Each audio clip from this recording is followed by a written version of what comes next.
Halo guys, Assalamualaikum warahmatullahi wabarakatuh. Welcome back to YouTube my channel.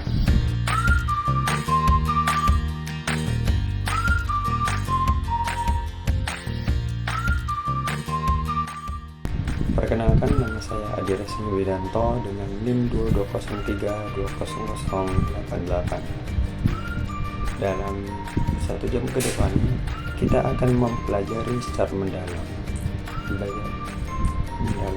apa itu sistem HACCP atau Hazard Analysis and Critical Control Point.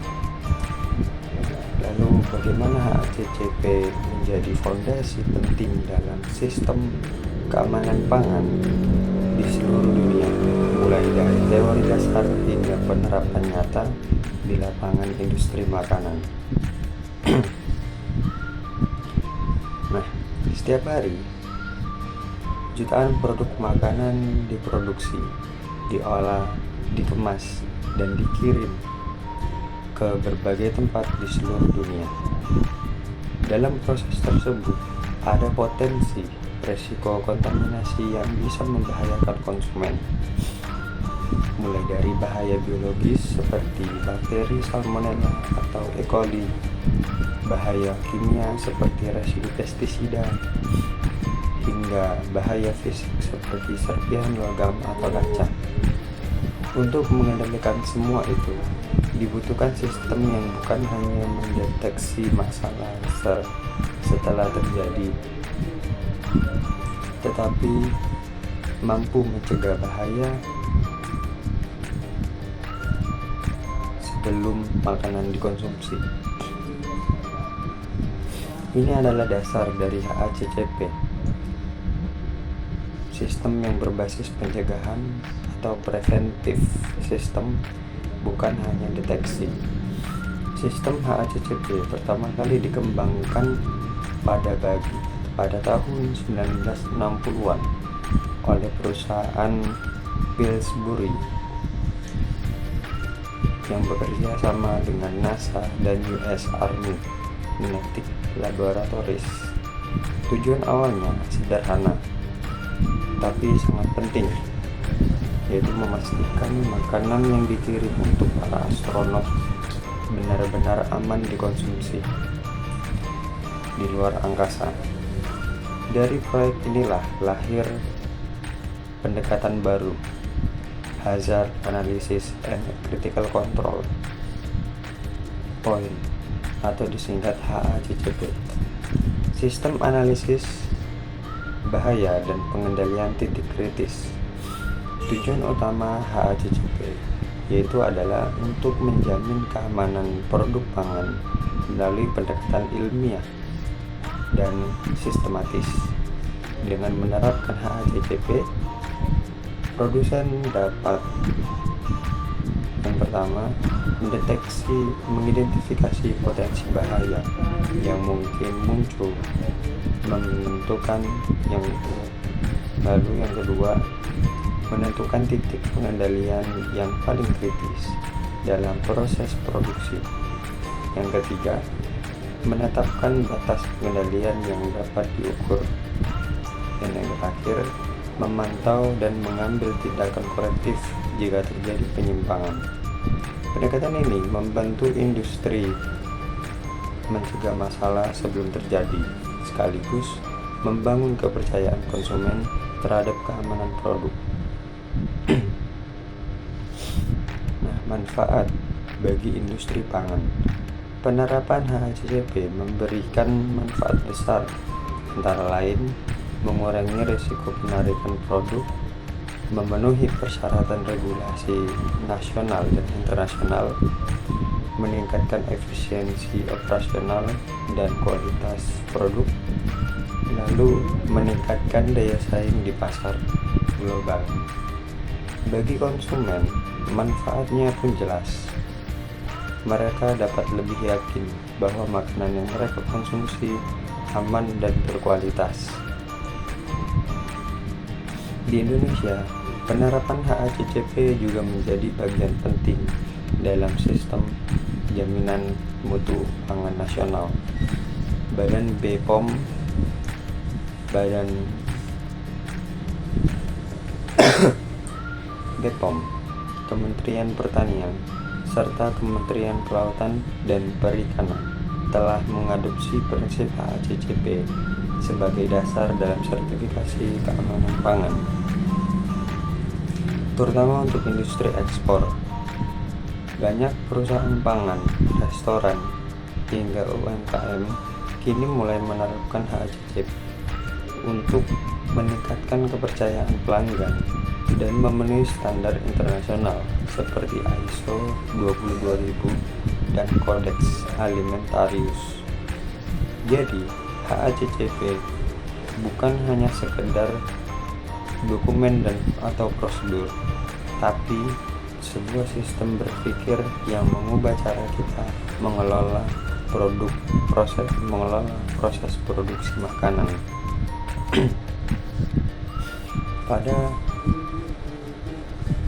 bagian bab berikutnya kita akan mempelajari secara rinci apa saja jenis bahaya dalam pangan, bagaimana menganalisisnya, dan bagaimana menemukan titik krisis yang harus dikendalikan.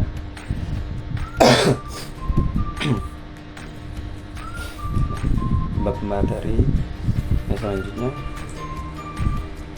yaitu materi yang pertama, yaitu prinsip dasar keamanan pangan dan jenis bahaya dalam sistem HACCP. Sebelum kita memahami bagaimana sistem HACCP bekerja, penting bagi kita untuk memahami terlebih dahulu apa yang dimaksud dengan keamanan pangan dan jenis bahaya apa saja yang bisa muncul dalam proses produksi makanan. Tanpa memahami konsep dasar ini, penerapan HACCP tidak akan berjalan dengan efektif. Yang pertama, pengertian keamanan pangan. Keamanan pangan adalah kondisi dan upaya yang diperlukan untuk mencegah pangan dari kemungkinan pencemaran biologis, kimia, dan fisik yang dapat membahayakan kesehatan manusia. Dalam konteks HACCP, keamanan pangan bukan sekedar produk yang tampak bersih atau enak, tetapi produk yang bebas dari risiko bahaya pada tingkat yang dapat diterima. Sebuah makanan bisa tampak normal, tidak berbau, tidak rusak, namun mengandung bakteri patogen yang berbahaya. Karena itu, fokus utama HACCP adalah mencegah bahaya sejak awal proses produksi, bukan menunggu sampai produk jadi diuji di laboratorium. Nah, yang kedua, prinsip dasar keamanan pangan. Ada 4 prinsip dasar yang menjadi fondasi sistem keamanan pangan sebelum kita masuk ke HACCP. Yang pertama, mencegah lebih baik daripada penanggulangan. HACCP berorientasi pada pencegahan atau preventive approach. Jika bahaya dapat dijaga sejak awal, risiko pencemaran dapat ditekan secara signifikan. Yang kedua, pendekatan berbasis risiko. Setiap tahap dalam rantai produksi harus dianalisis berdasarkan kemungkinan dan tingkat keparahan risiko yang mungkin terjadi. Yang ketiga, tanggung jawab bersama. Keamanan pangan tidak hanya tanggung jawab bagian QA atau QC, tetapi seluruh pihak, mulai dari manajemen puncak, operator produksi, hingga distribusi. Yang keempat, konsisten dan dokumentasi. Semua proses pengendalian harus dicatat dan terdokumentasi dengan baik untuk memastikan konsistensi dan ketelusuran. Yang ketiga, 3 jenis bahaya dalam sistem HACCP. HACCP mengklarifikasi bahaya menjadi 3 kategori utama, yaitu Pertama, bahaya biologis.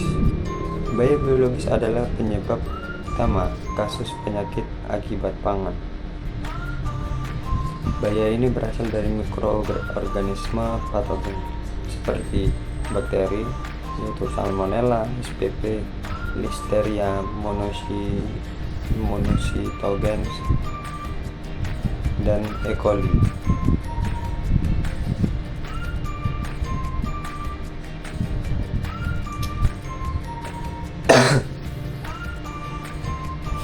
Lalu virus seperti hepatitis A, norovirus, rotavirus, lalu kemudian parasit, Giardia, Toxoplasma goldii, Trichinella spiralis. Nah, contoh nyata kontaminasi salmonella pada daging ayam atau telur mentah dapat menyebabkan wabah diare akut di masyarakat.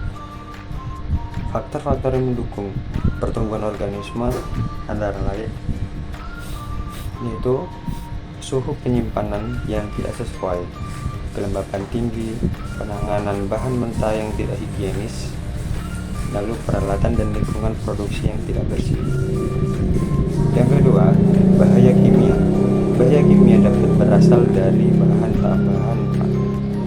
tambahan pangan yang digunakan secara berlebihan, kontaminan dari bahan kimia pertanian, atau residu dari proses pembersihan.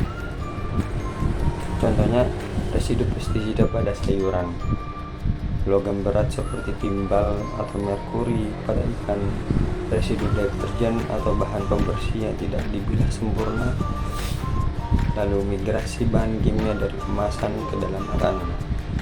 Nah, dalam sistem HACCP, pengawasan bahan kimia dilakukan melalui penerapan Good Manufacturing Practice atau GMP dan Sanitation Standard Operation Procedure atau SSOP sebelum menentukan titik kendali kritis.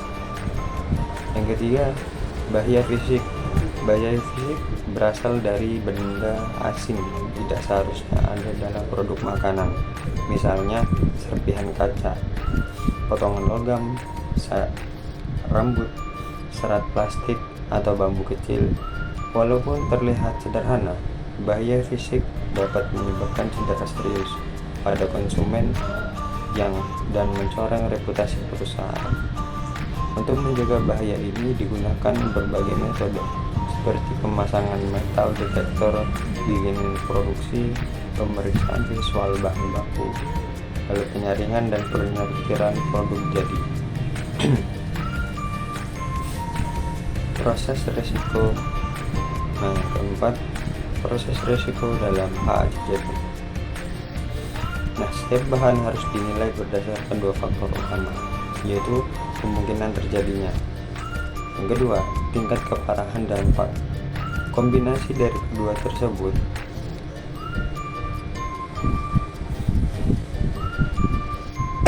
disebut sebagai risk level atau tingkat risiko. Bahaya dengan risiko tinggi akan menjadi prioritas utama untuk dikendalikan melalui penetapan critical control points. Yang kelima, hubungan antara GMP, SSOP, dan HACCP. HACCP tidak berdiri sendiri. Sebelum sistem HACCP diterapkan, perusahaan harus terlebih dahulu memiliki fondasi berupa GMP atau Good Manufacturing Practice, yaitu standar tata cara produksi pangan yang baik. Lalu SSOP, Sanitation Standard Operation Procedure, prosedur standar sanitasi yang menjamin kebersihan fasilitas dan peralatan. Nah, tanpa GMP dan SSOP yang kuat, penerapan HACCP akan sulit berjalan efektif. Keduanya adalah prasyarat dasar prerequisite program sebelum analisis bahaya dilakukan.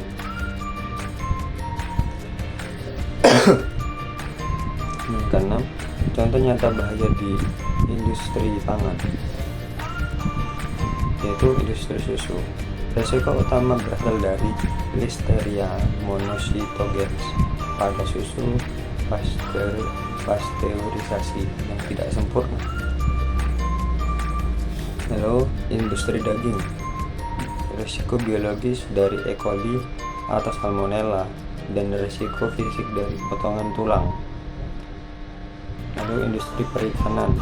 Bahaya kimia seperti histamin dan bahaya biologis dari parasit. Dan yang terakhir, industri bakery. Bahaya fisik dari serpihan logam, alat pemotong, serta bahaya kimia dari bahan tambahan yang tidak sesuai dosis.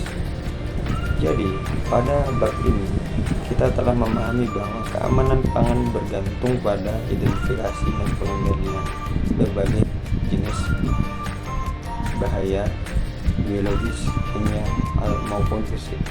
Ketiga jenis bahaya ilmiah bahaya inilah yang menjadi dasar dalam melakukan analisis bahaya pada sistem HACCP. Bab ketiga yaitu sejarah dan perkembangan sistem HACCP. Setiap sistem besar lahir karena kebutuhan. Begitu pula dengan HACCP, sebuah sistem keamanan pangan yang lahir bukan dari teori, tetapi dari kebutuhan nyata akan makanan yang benar-benar aman, bahkan di luar angkasa. Mari kita pelajari bagaimana HACCP berevolusi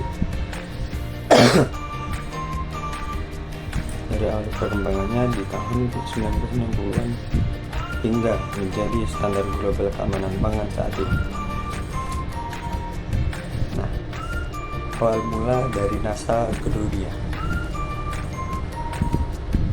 Kisah HACCP dimulai pada awal 1960-an ketika NASA menghadapi tantangan besar bagaimana memastikan bahwa makanan yang dibawa astronot keluar angkasa benar-benar aman dan bebas dari mikroorganisme berbahaya. Bayangkan di luar angkasa tidak ada rumah sakit, tidak ada dokter, satu kesalahan kecil pada makanan bisa berakibat fatal bagi misi antariksa. Untuk menjawab tantangan ini, NASA bekerjasama dengan perusahaan Pillsbury dan US Army Genetic Laboratories. Mereka menciptakan sistem yang tidak hanya mengandalkan pengujian akhir produk, tetapi berfokus pada pencegahan bahaya selama proses produksi. Inilah awal mula dari konsep yang kita kenal hari ini sebagai Hazard Analysis and Critical Control Point atau HACCP. Nah, konsep dasar awal HACCP pada masa itu, tim NASA dan Pillsbury mengidentifikasi bahwa pendekatan tradisional pengendalian mutu seperti menguji produk akhir tidak cukup menjamin keamanan.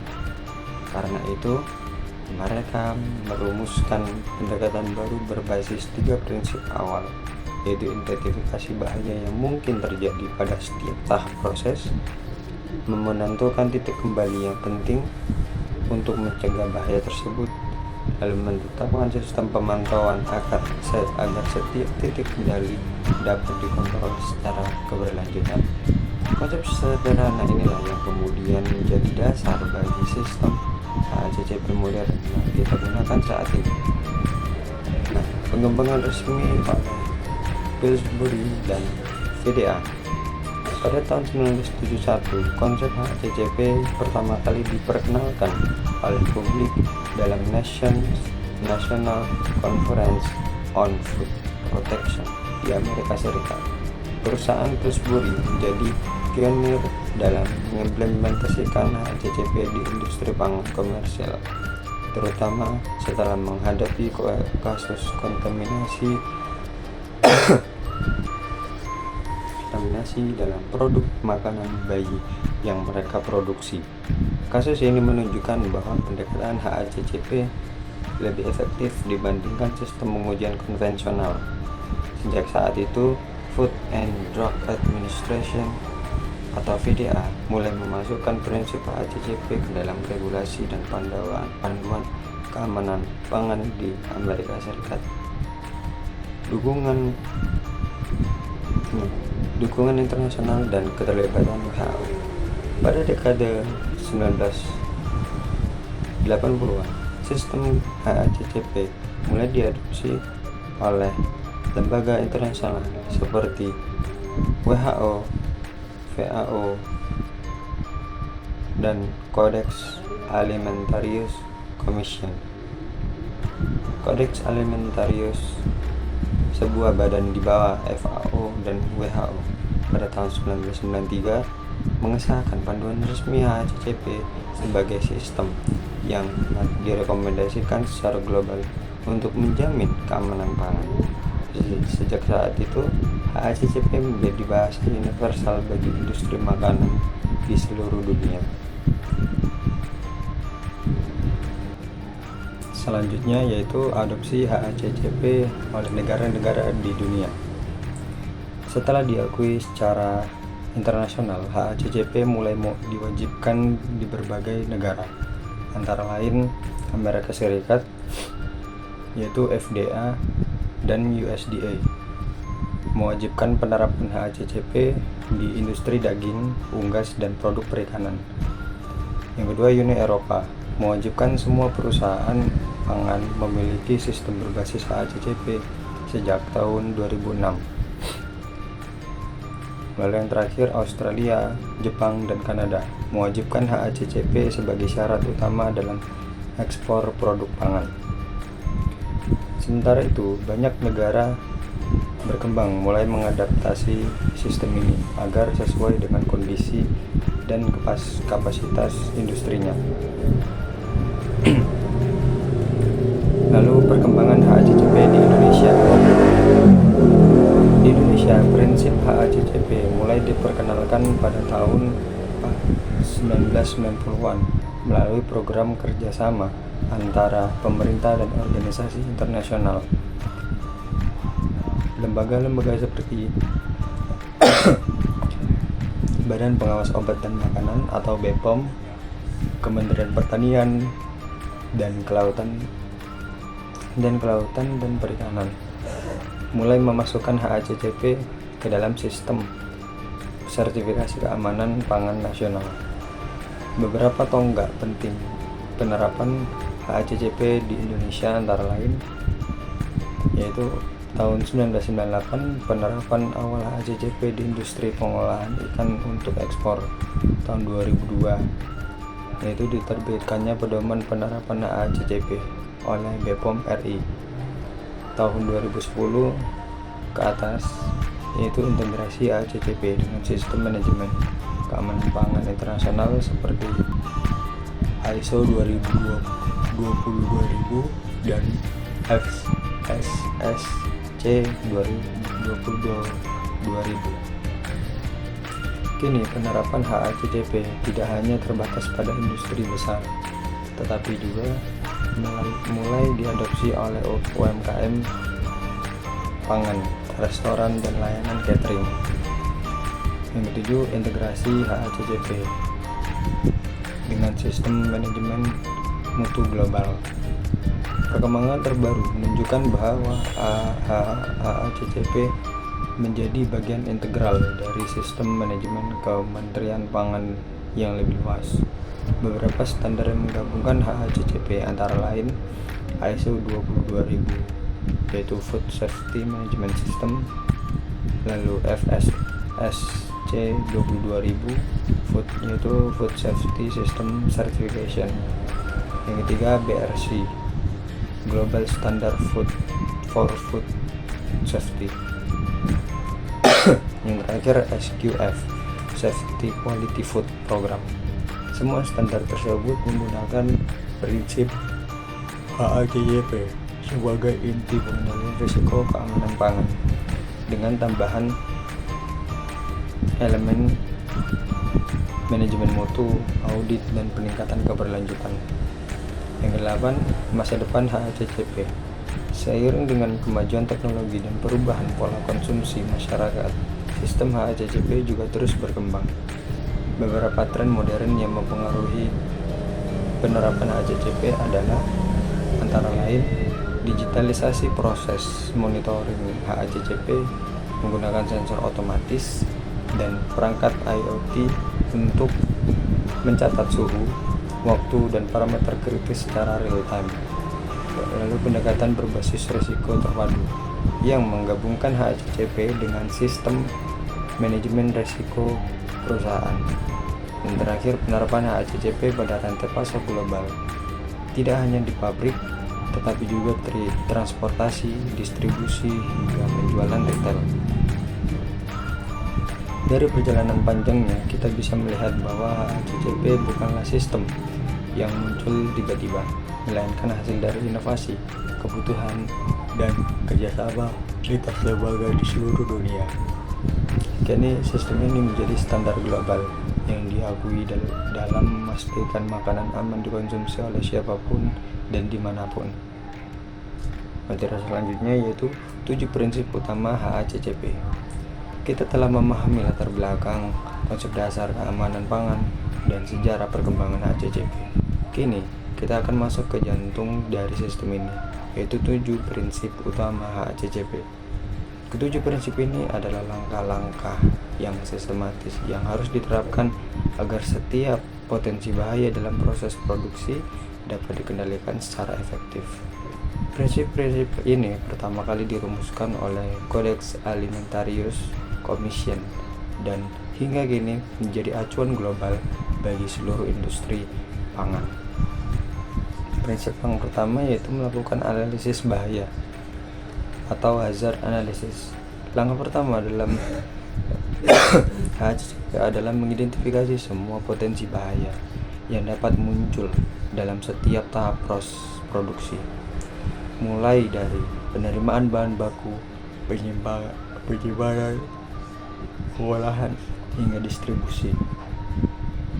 Bahaya yang dianalisis meliputi bahaya biologis, yaitu bahaya biologis seperti bakteri, patogen, dan virus. Lalu ada bahaya kimia seperti residu pestisida, bahan pembersih, atau logam berat. Yang ketiga, bahan fisik seperti serpihan kaca, logam, dan batu kecil.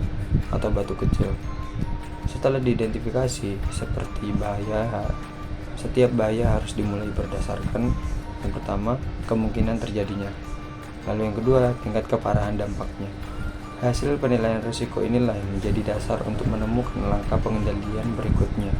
Contohnya, dalam produksi sosis ayam, bahan biologis utama adalah salmonella. Bahaya biologis utama adalah salmonella.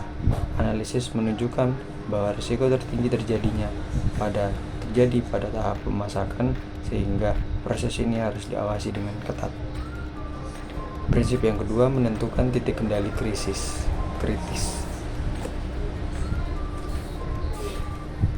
Setelah bahaya teridentifikasi, langkah berikutnya adalah menentukan titik kendali kritis, yaitu titik, tahap, atau prosedur di mana pengendalian harus diterapkan untuk mencegah, menghilangkan, atau mengurangi bahaya ke tingkat yang dapat diterima.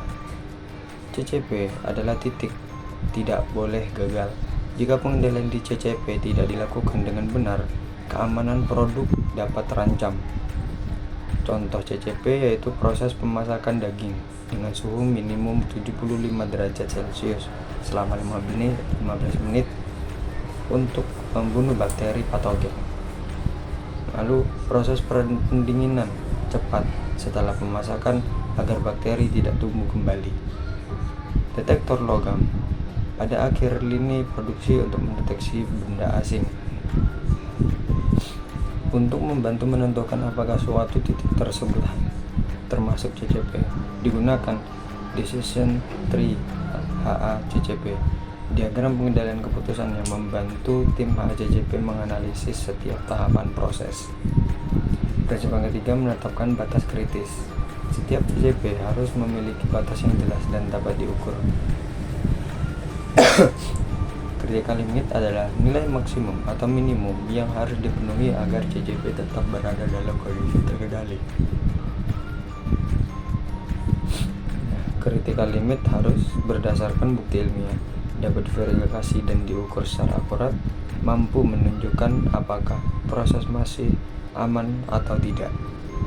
Contohnya suhu pemasakan minimal 75 derajat Celcius, pH maksimum 4,6 untuk produk fermentasi, kadar klorin dalam air pencuci maksimal 50 ppm. Jika nilai aktual melewati batas ini, maka produk dianggap tidak aman dan harus ditangani sesuai prosedur koreksi. Prinsip yang keempat, menetapkan sistem pemantauan. Setelah batas kritis ditetapkan, diperlukan sistem untuk memantau dan mencatat setiap CCP tetap secara terus-menerus. Tujuan pemantauan adalah memastikan setiap PCP telah berada dalam batas aman, mendeteksi potensi penyimpangan sedini mungkin, menyediakan bukti dokumentasi bahwa proses berjalan sesuai prosedur. Pemantauan bisa dinilai secara kontinu, misalnya sensor suhu otomatis di ruang pendingin, periodik misalnya pengukuran manual suhu setiap 2 jam. Contoh monitoring yaitu operator mencatat suhu pemasakan setiap batch dan menandatangani di setiap lembar kontrol harian. Jika hasil pengukuran menunjukkan suhu di bawah 75 derajat Celcius, maka produk tersebut tidak boleh dilanjutkan ke tahap berikutnya. Prinsip 5. Menetapkan tindakan koreksi. Tidak semua proses berjalan sempurna. Karena itu, jika hasil pemantauan menunjukkan bahwa batas kritis terlampaui, maka harus dilakukan tindakan koreksi. Tujuannya ada 2. Pengembalian proses ke produksi terkendali, menangani produk yang berpotensi tidak aman agar tidak sampai ke konsumen.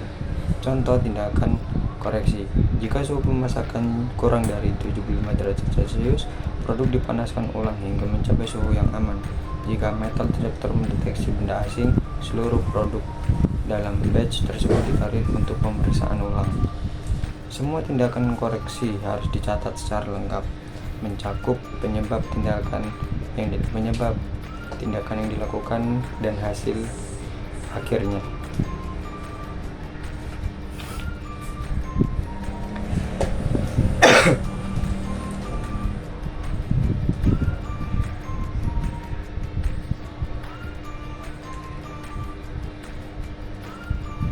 Prinsip yang keenam, menetapkan prosedur verifikasi. Verifikasi adalah proses memastikan bahwa sistem HACCP berfungsi efektif dan sesuai dengan rencana. Verifikasi yang dilakukan untuk menjawab pertanyaan, apakah sistem yang kita terapkan benar-benar mampu mencegah bahaya? Kegiatan verifikasi dapat meliputi yang pertama, kalibrasi alat ukur dan sensor, audit internal HACCP, pengujian laboratorium terhadap produk atau lingkungan produksi, dan yang terakhir tinjauan periodik terhadap catatan monitoring dan tindakan koreksi. Verifikasi biasanya dilakukan oleh tim HACCP internal atau auditor eksternal secara berkala. Jika ditemukan kelemahan, maka sistem HACCP harus diperbarui. Prinsip yang ketujuh, menetapkan sistem dokumentasi dan pencatatan. Dokumentasi adalah tulang punggung dari sistem HACCP. Tanpa pencatatan yang baik, tidak ada bukti bahwa sistem telah dijalankan dengan benar. Semua kegiatan dalam HACCP harus terdokumentasi, termasuk yaitu analisis bahaya dan hasil penilaian risiko, penentuan CCP dan batas kritis, catatan monitoring harian, laporan tindakan koreksi dan hasil verifikasi, prosedur dan instruksi kerja yang digunakan. Dokumentasi yang rapi berfungsi untuk bukti kepatuhan terhadap regulasi dan audit eksternal. Acuan untuk memperbaiki sistem perlindungan hukum jika terjadi sengketa keamanan pangan.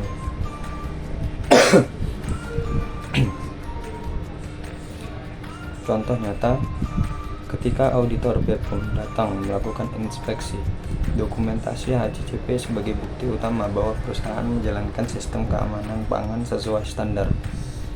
Gambaran umum 7 prinsip HACCP yaitu yang pertama, analisis bahaya. Tujuan utamanya mengidentifikasi potensi bahaya. Lalu yang kedua, penentuan CCP, tujuannya menentukan titik pengendalian kritis. Yang ketiga, batas kritis, yaitu tujuannya menetapkan nilai ambang aman. Yang keempat, pemantauan, tujuannya mengontrol CCP secara terus-menerus.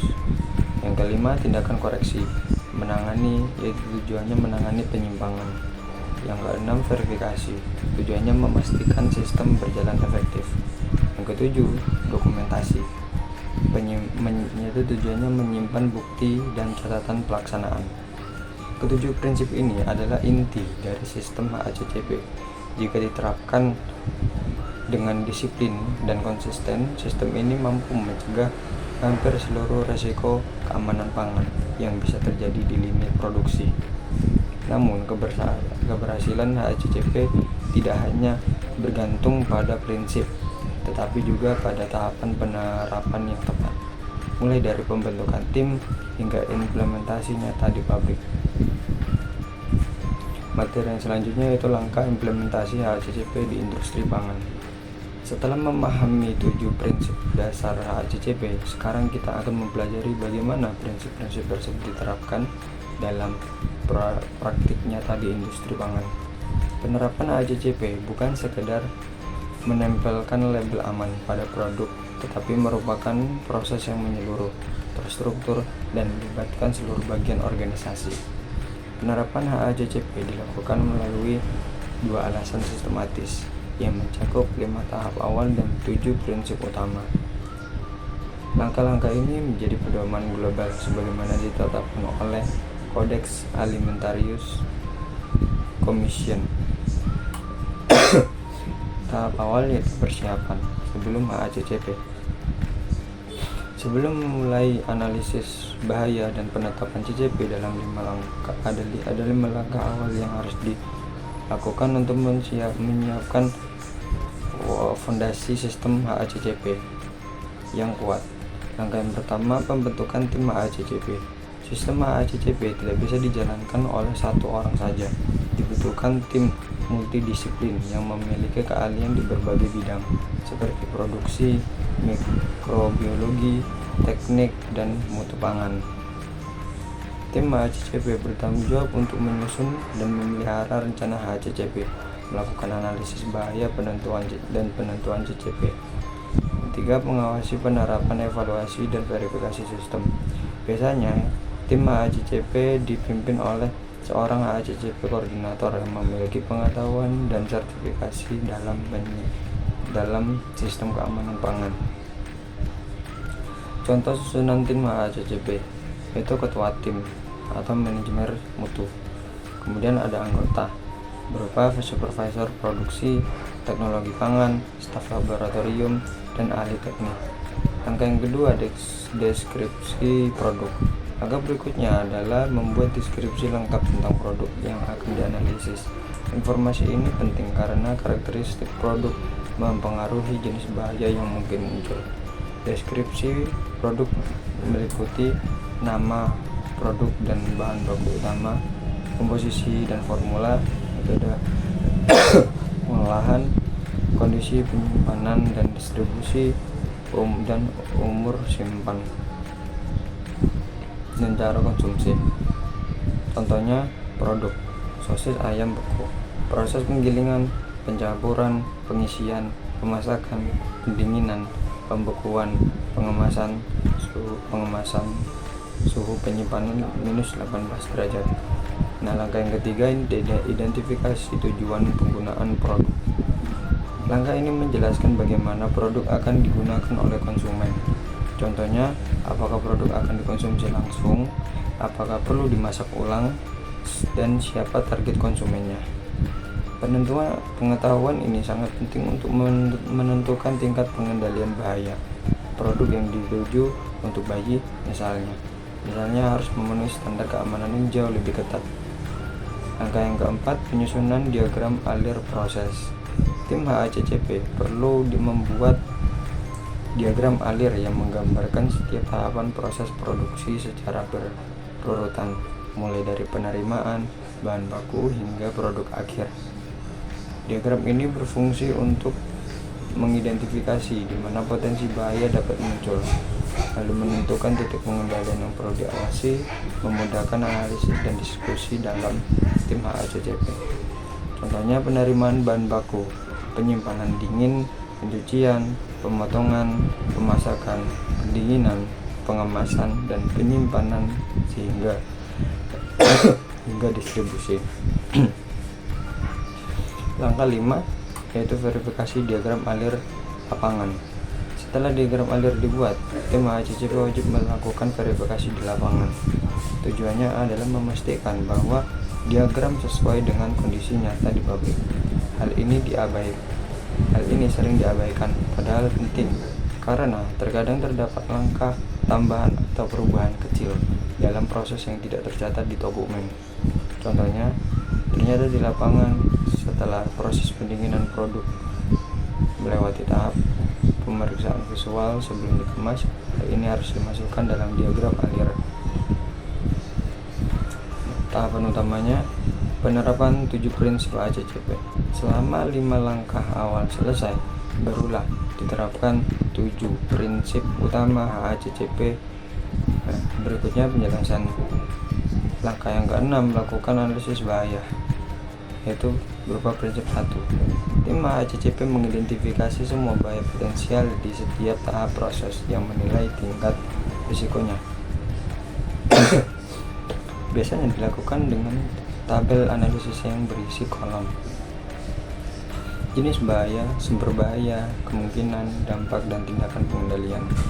Contohnya di tahap penerimaan bahan baku, bahaya seperti kontaminasi salmonella, tindakan pengendaliannya, pembelian dari pasar bersertifikat, dan pemeriksaan suhu saat penerimaan dan uji mikrobiologi. Langkah ke-7, menentukan titik kendali kritis, yaitu yang ada di prinsip 2. Setiap tahapan dianalisis apakah merupakan CCP atau bukan. Penggunaan decision tree sangat membantu untuk menilai apakah suatu tahap benar-benar kritis. Contohnya, tahap pemasakan daging karena suhu menentukan kematian bakteri ditetapkan sebagai CCP. Langkah yang ke-8 yaitu menetapkan batas kritis yang ada di prinsip 3. Setelah CCP diberikan batas aman yang jelas dan dapat diukur.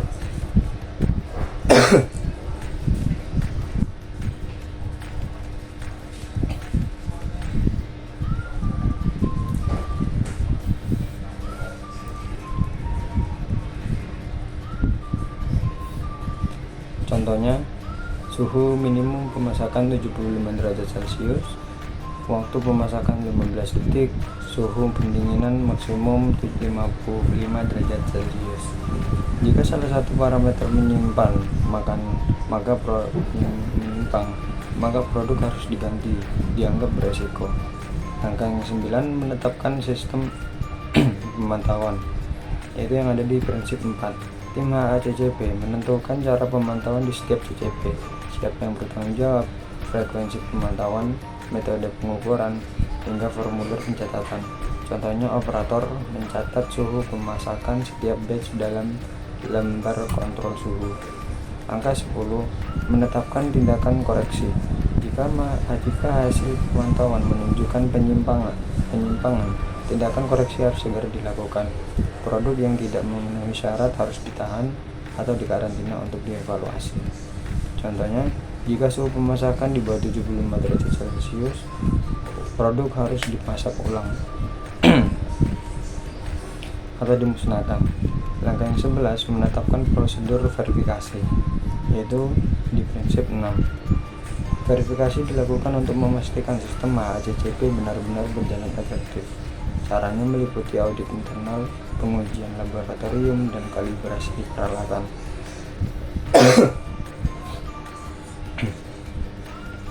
Contohnya itu setiap 3 bulan dilakukan audit HACCP internal untuk mengevaluasi efektivitas pengendalian.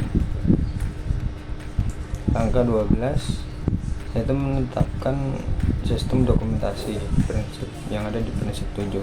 Semua kegiatan HACCP harus dicatat dan disimpan, termasuk catatan monitoring harian, hasil verifikasi, laporan koreksi, hingga revisi sistem. Dokumentasi bukan sekedar formalitas, tetapi bukti komitmen perusahaan terhadap keamanan pangan. Tantangan umum dalam implementasi HACCP itu meskipun konsepnya jelas, penerapan HACCP sering menemui kendala, antara lain kurangnya pelatihan karyawan, minimnya komitmen manajemen, keterbatasan alat ukur dan fasilitas pendukung, lalu dokumentasi yang tidak konsisten. Untuk mengatasi hal ini, penting membangun budaya keamanan pangan atau food safety kultur di seluruh lini organisasi, bukan hanya di bagian mutu, tetapi juga di bagian produksi, gudang, hingga distribusi.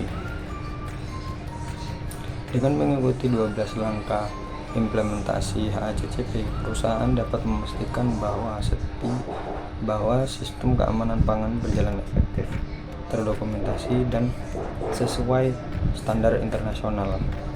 Namun, agar sistem ini benar-benar berfungsi dalam kehidupan nyata, kita perlu melihat bagaimana HACCP diterapkan pada berbagai jenis industri pangan.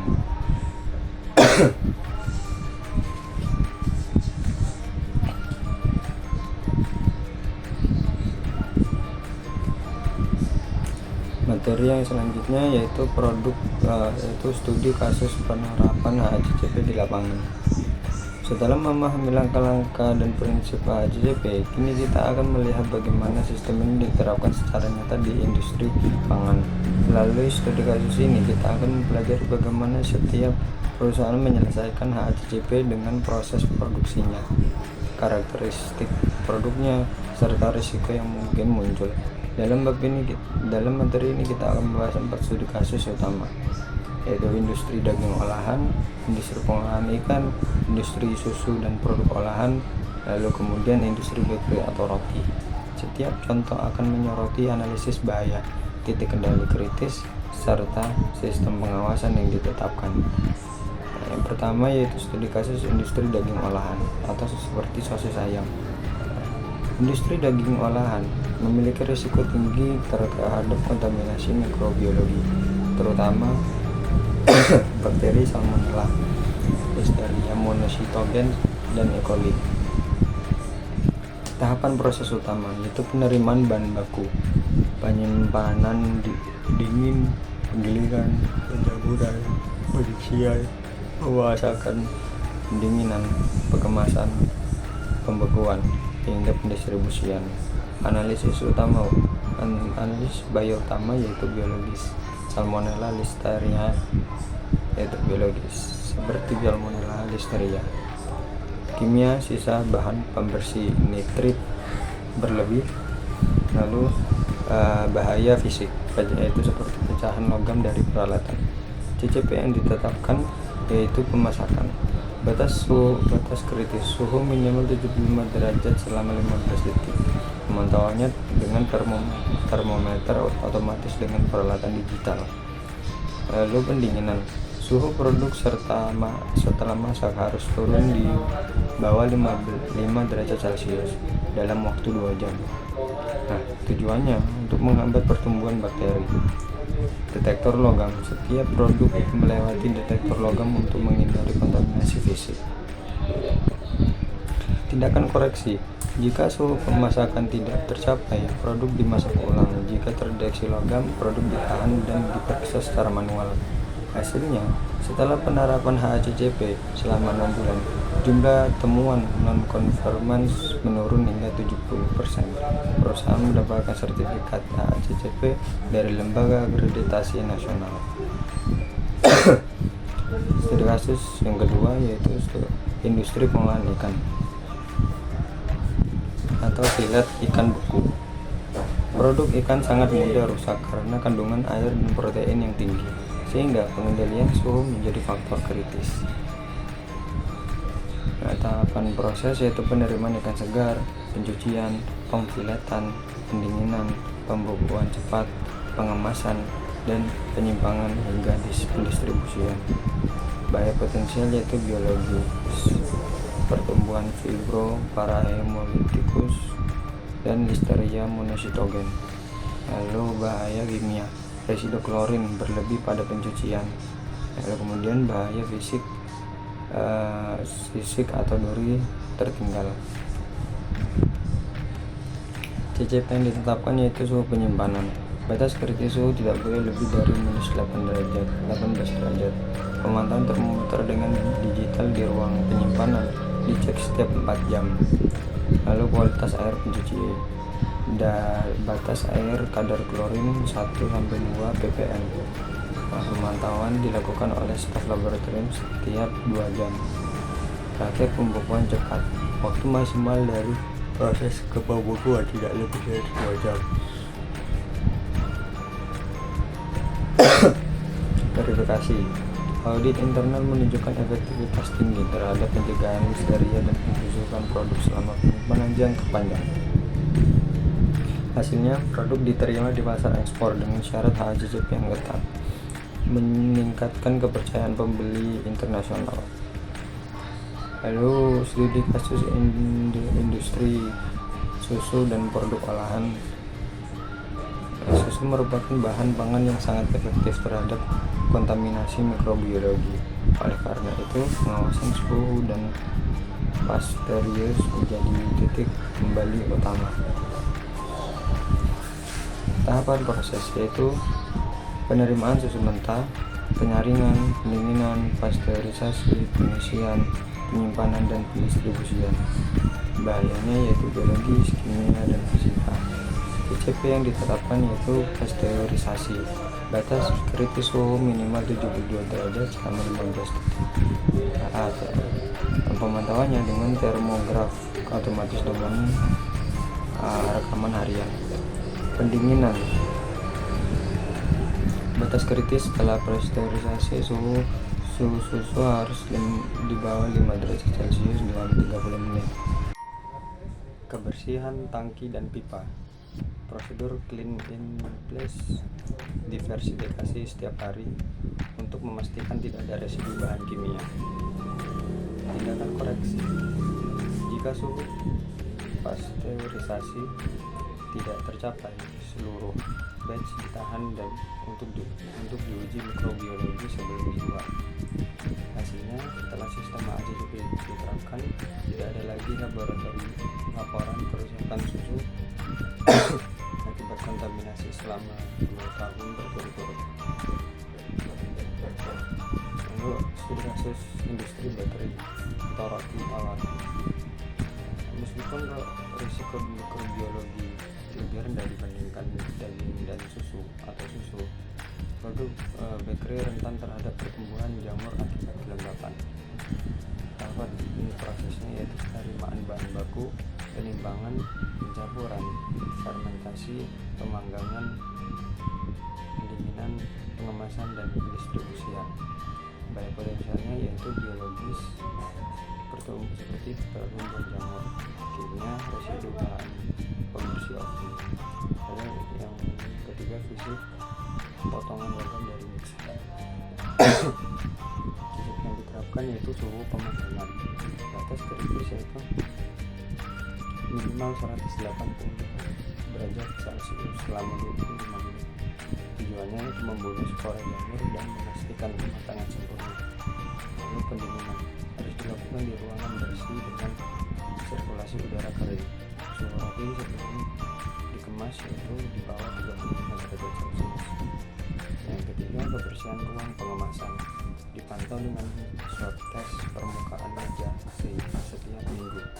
Hasilnya, setelah HACCP diterapkan, masa simpan produk meningkat dari 5 hari menjadi 8 hari tanpa penambahan bahan Pelajaran dari studi kasus dari 4 contoh tersebut ada beberapa pelajaran penting. Contohnya yaitu tidak ada satu sistem HACCP yang berlaku universal. Setiap industri harus menyesuaikan sistemnya dengan karakteristik produk dan prosesnya. Kunci keberhasilan HACCP adalah keterlibatan seluruh tim, mulai dari operator sampai produksi hingga manajemen puncak. Penerapan HACCP meningkatkan daya saing perusahaan. Banyak negara dan pembeli internasional kini mensyaratkan sertifikasi HACCP sebelum menerima produk jaringan sebagai produk pangan. Studi kasus ini menunjukkan bahwa HACCP bukan sekedar teori, tetapi alat nyata untuk melindungi kesehatan konsumen dan meningkatkan kepercayaan pasar. Ketika sistem ini diterapkan secara konsisten, hasilnya bukan hanya keamanan produk, tetapi juga efisiensi, reputasi, dan keberlanjutan perusahaan. Materi selanjutnya itu pemeliharaan, evaluasi, dan pengembangan sistem HACCP. Kita telah mempelajari dasar, prinsip, dan studi kasus HACCP. Namun, penerapan HACCP tidak berhenti ketika sertifikasi sudah diperoleh atau sistem mulai berjalan. Sebaliknya, HACCP adalah proses keberlanjutan, sistem yang harus dipelihara, diawasi, dan dikembangkan secara terus-menerus agar tetap efektif. Ketika ada pepatah dalam dunia mutu yaitu food safety is not a project, it's a commitment. Keamanan pangan bukan proyek sementara, melainkan komitmen jangka panjang. Pentingnya pemeliharaan sistem HACCP. Setelah sistem HACCP diterapkan, kondisi produksi dan bahan baku dapat berubah seiring waktu. Misalnya, pemasakan bahan baku berganti, mesin atau peralatan baru digunakan, proses produksi dimodifikasi, lalu regulasi atau standar ekspor berubah.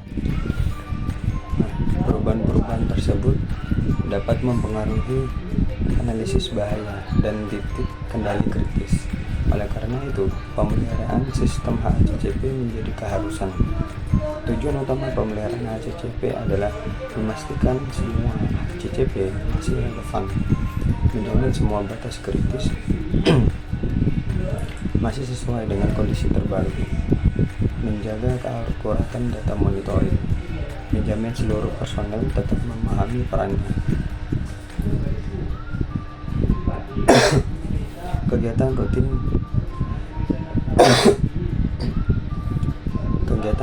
pemeliharaan HACCP. Beberapa kegiatan penting yang perlu dilakukan secara rutin meliputi: yang pertama, audit internal HACCP. Audit dilakukan secara berkala, misalnya setiap 6 bulan, untuk memastikan sistem berjalan sesuai rencana. Tim audit memeriksa dokumen catatan dan observasi lapangan. Tujuan audit internal yaitu mengidentifikasi ketidaksesuaian, memberikan rekomendasi perbaikan, dan meningkatkan kesadaran keamanan pangan di seluruh bagian. Yang kedua, pelatihan dan penyegaran karyawan. Karyawan baru maupun lama perlu terus dilatih agar memahami prinsip HACCP dan tanggung jawab mereka.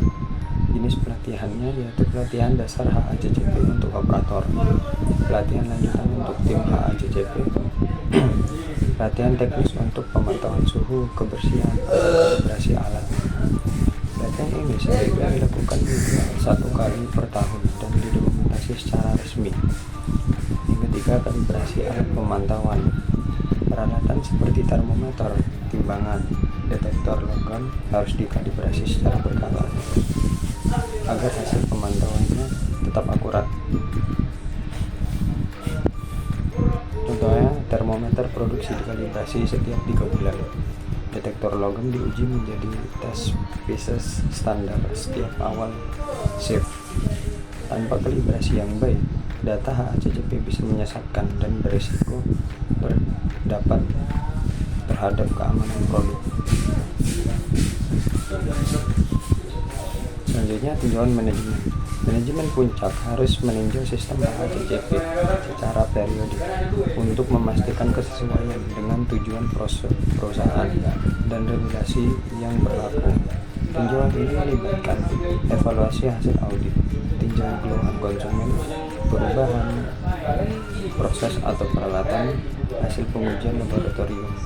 Hasil tinjauan digunakan untuk meningkatkan efektivitas umum sistem. 3. Lalu evaluasi dan verifikasi sistem HACCP. Evaluasi dilakukan untuk memastikan HACCP benar-benar berfungsi untuk sekadar formalitas di atas kertas. Verifikasi operasional meliputi pemeriksaan langsung terhadap pelaksanaan monitoring dan catatan harian di setiap CCP. Contohnya, apakah suhu pemasakan selalu dicatat dengan benar, apakah formulir koreksi telah diisi ketika terjadi penyimpangan. Kemudian pengujian laboratorium. Uji mikrobiologi atau kimia dilakukan untuk memverifikasi bahwa produk aman sesuai batas yang ditetapkan. Audit eksternal. Beberapa perusahaan juga menjalani audit eksternal oleh lembaga sertifikasi atau pelanggan besar. Audit ini memastikan sistem HACCP sesuai dengan standar internasional dan kepercayaan pasar pekerjaan. Lalu ada integrasi HACCP dengan sistem manajemen lain. Seiring perkembangan industri HACCP sering diintegrasi dengan sistem lain seperti ISO 22000-2018, yaitu sistem manajemen keamanan pangan. Lalu ada VSSC 22000, yaitu standar keamanan pangan berbasis ISO dengan pengakuan global. Lalu ada GMP atau Good Manufacturing Practice dan SSOP atau standar atau Sanitation Standard Operating Procedure sebagai dasar pendukung HACCP. Integrasi ini memberikan keuntungan besar, yaitu dokumentasi lebih efisien, pengawasan lebih terstruktur, audit eksternal lebih mudah karena sistem saling melengkapi. Kemudian membangun budaya keamanan pangan. Salah satu aspek paling penting dari keberhasilan HACCP jangka panjang adalah membangun budaya keamanan pangan dalam organisasi. Budaya keamanan pangan berarti setiap orang dari manajer hingga operator memiliki sikap dan perilaku yang menempatkan keamanan pangan sebagai prioritas utama. Ciri perusahaan dengan budaya keamanan pangan yang kuat yaitu karyawan berani melaporkan potensi bahaya tanpa takut disalahkan. Komunikasi antar departemen terbuka dan cepat. Pimpinan memberi contoh dengan disiplin pada prosedur. Keamanan pangan menjadi bagian dari perusahaan. Dengan budaya ini, sistem HACCP tidak hanya berjalan karena kewajiban, tetapi karena kesadaran bersama. Lalu kemudian perbaikan dan pengembangan berkelanjutan. HACCP bukan sistem yang statis, ia harus terus disesuaikan seiring munculnya teknologi baru dan perubahan besar. Contoh pengembangan modern yaitu penggunaan sistem monitoring digital dan data logger otomatis. Lalu pemanfaatan Internet of Things untuk pelacakan suhu dan kelembapan. Lalu integrasi dengan blockchain untuk transparansi rantai pasok pangan. Semua inovasi ini memperkuat sistem HACCP dan meningkatkan efisiensi produksi tanpa mengurangi keamanan. HACCP bukan hanya sekumpulan dokumen, melainkan sistem hidup yang tumbuh bersama organisasi. Ia menuntut komitmen, kedisiplinan, dan evaluasi berkelanjutan.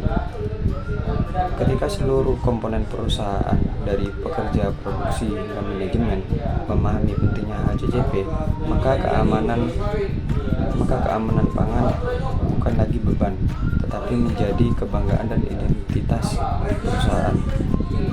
HACCP is not just about preventing hazard, it's about protecting trust. Dengan demikian, perjalanan kita dalam memahami HACCP sampai pada kesimpulan bahwa keamanan pangan adalah tanggung jawab bersama, dan keberhasilan sistem ini akan menentukan kepercayaan konsumen di masa depan. Nah, teman-teman sekalian, kita telah menempuh durasi yang panjang dalam memahami sistem HACCP, mulai dari sejarahnya, tujuan prinsip dasar, hingga penerapannya di dunia industri pangan. Kita belajar bahwa keamanan pangan bukan sekedar tuntutan regulasi, melainkan komitmen moral dan profesional untuk melindungi kesehatan konsumen. Setiap langkah dalam sistem HACCP, mulai dari analisis bahaya, penentuan titik kendali kritis, hingga verifikasi, adalah bentuk tanggung jawab kita terhadap kualitas dan keselamatan produk yang dihasilkan. HACCP bukan hanya sistem kerja, ia adalah cara berpikir, cara bersikap, dan cara berkomitmen. Sebuah filosofi yang menempatkan kesadaran bahwa setiap orang di dalam rantai produksi memiliki peran penting, dari operator di lantai produksi, tim QC, hingga pimpinan perusahaan. Semua memiliki tanggung jawab yang sama, yaitu menjaga kepercayaan konsumen. Melalui penerapan HACCP, perusahaan tidak hanya menghasilkan produk yang aman, tetapi juga membangun reputasi kepercayaan dan keberlanjutan bisnis. Sebab keamanan pangan adalah fondasi utama dalam industri yang bertanggung jawab. Sekian dari materi hari ini. Saya Ade Hasmi Widanto. Assalamualaikum warahmatullahi wabarakatuh.